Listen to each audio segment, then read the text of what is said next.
I'm here at Carbon Culture out here in Nashville, Tennessee. I'm having a blast. This place is amazing. There's so many beautiful places to check out. Hiking, trails, beautiful waterfalls, creeks, and I came out here to meet a special guest for my upcoming YouTube. So thanks for watching, guys. Do not forget to hit a like and a subscribe. And further ado, let me show you who I came all the way for.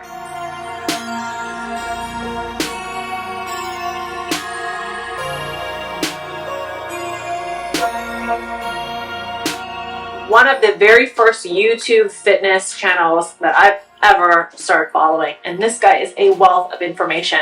And I've come all the way over here to Nashville, Tennessee to meet up with you. I was I believe the fourth fitness YouTube channel to hit like over 100,000. And the reason is I just started filming. I had a camera, and that was before camera phones. So I believe it was a potato with a lens. Really? And I filmed it and uploaded it on my slow modem. It took about 2 days to get up there.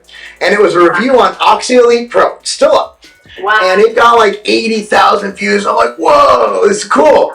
But I didn't want to do it, but my partner Chad, he's like, yo, you got to go on YouTube. I'm like, why? Yeah. I don't want to be on videos. He's like, dude, it's like YouTube's owned by Google. We're like an internet site. I'm like, that makes sense. So I'm like, I did it, and boom, it blew up. Next day it was me, Hodge twins, Louis Marco, and Scooby.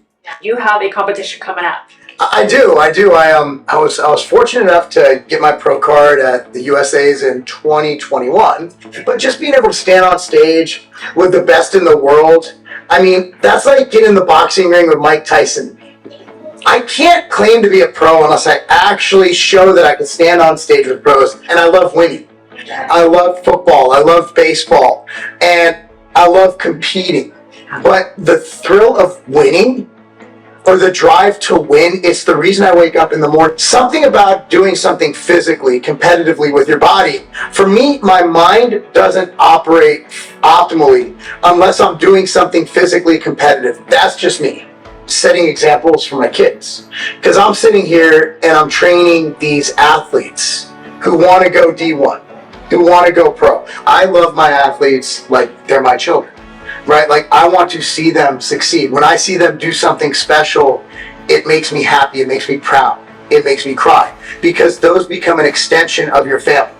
And that's what we do. We're lucky, Bryce and myself, my partner, we're lucky to have 1 or 2 pros in our entire career. And even then, we're in the top echelon of coaches, just 1 or 2 pros. We're not coaching kids to be necessarily great athletes. That's one of the things we do. We're coaching them to be great human beings. And through sport, through organized sport, through team sport, through individual sport like wrestling or boxing, what we do is we give them that winning mindset. And we come in here and we don't apologize.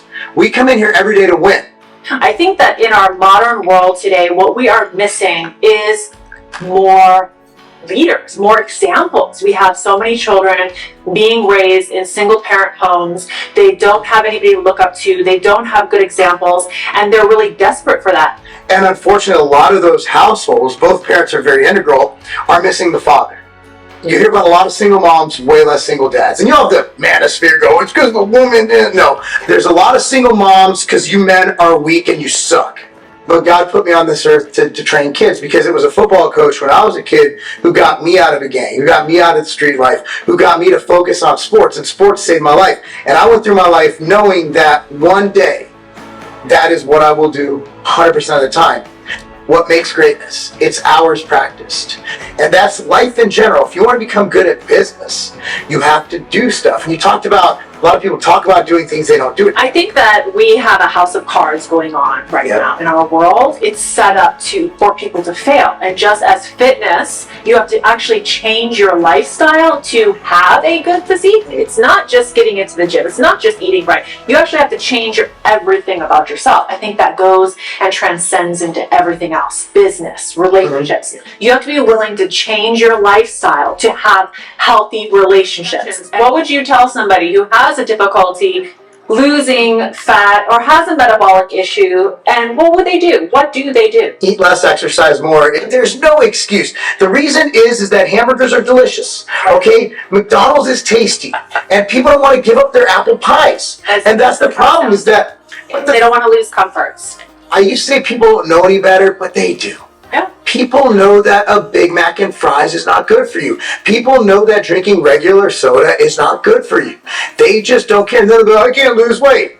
Most people, if they just stopped drinking regular soda, would lose 20 pounds. At the end of the day, it's not the theory of thermodynamics, it's not the guess or the hypothesis, it's the freaking law of thermodynamics. If you eat less than you need, you're good.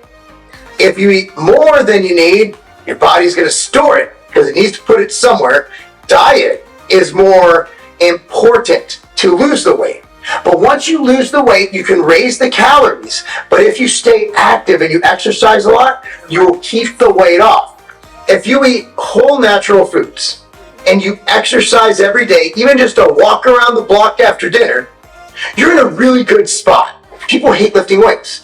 I'm not going to tell people to lift weights. They don't like to lift. Just do something. Just unfat yourself. Move. Right? Walk, run, jog, yoga. I don't care. The goal of a coach, in my opinion, start calories as high as possible and cardio as low as possible, that we have more variables to work with. People eating instinctively means eating... Overeating. Yeah, because our instinct as human beings is survival, and you survive by storing fat. Right. So my thing is, if you don't track macros, how are you going to know when to adjust them? Okay, we're going to head off now and check out, tour this new project that awesome. I'm super excited. Let's go, guys. I'm ready.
Much as possible.